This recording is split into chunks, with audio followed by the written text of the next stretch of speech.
பெரும்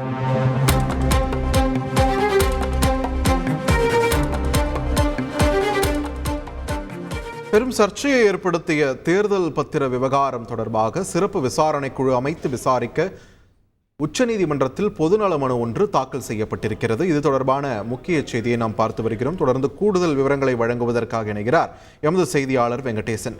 வெங்கடேசன், வணக்கம். இந்த பொதுநல மனுவானது யார் தரப்பிலிருந்து தாக்கல் செய்யப்பட்டிருக்கிறது? என்னென்ன விஷயங்கள் இதில் பதிவு செய்யப்பட்டிருக்கிறது?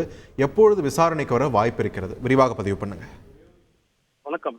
ஏற்கனவே தேர்தல் பத்திர திட்டம் அரசமைப்பு சாசனத்துக்கு விரோதமானது, அது அனாமதேயமாக உள்ளதாக தெரிவித்து அந்த திட்டத்தை உச்சநீதிமன்றம் கடந்த பிப்ரவரி மாதம் ரத்து செய்தது.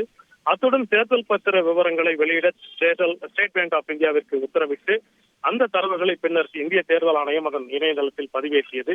இது பெரும் பரபரப்பை ஏற்படுத்தியது. குறிப்பாக நாட்டில் உள்ள அரசியல் கட்சிகள் எவ்வளவு தேர்தல் பத்திரத்தின் மூலம் நன்கொடை பெற்றது என்பது தெளிவானது. இதனிடையே இந்த தேர்தல் பத்திரத்தின் மூலம் கார்ப்பரேட் நிறுவனங்களும் பெரும் அரசியல் கட்சிகளும் பிரதிபலன்கள் அடைந்துள்ளதாகவும் இந்த விவகாரத்தை ஒரு சிறப்பு விசாரணை குழு அமைத்து விசாரிக்க வேண்டும் என தெரிவித்து காமன் காஸ் மற்றும் பொதுநல வழக்காடு மையம் ஆகிய 2 அரசு சாரா அமைப்பு நிறுவனங்களின் சார்பில் இந்த பொதுநல மனு என்பது தாக்கல் செய்யப்பட்டுள்ளது. இந்த பொதுநல மனுவை விரைந்து விசாரிக்க கோரி முறையிட உள்ளதாகவும், இந்த விசாரணை விரைவில் நடைபெற வாய்ப்பு இருப்பதாகவும் அந்த 2 நிறுவனத்தின் சார்பில் நமக்கு தெரிவிக்கப்பட்டுள்ளது. நன்றி வெங்கடேசன், உங்கள் விரிவான தகவல்களுக்கு. செய்திகளை உடனுக்குடன் தெரிந்து கொள்ள உடனே சப்ஸ்கிரைப் பண்ணுங்க.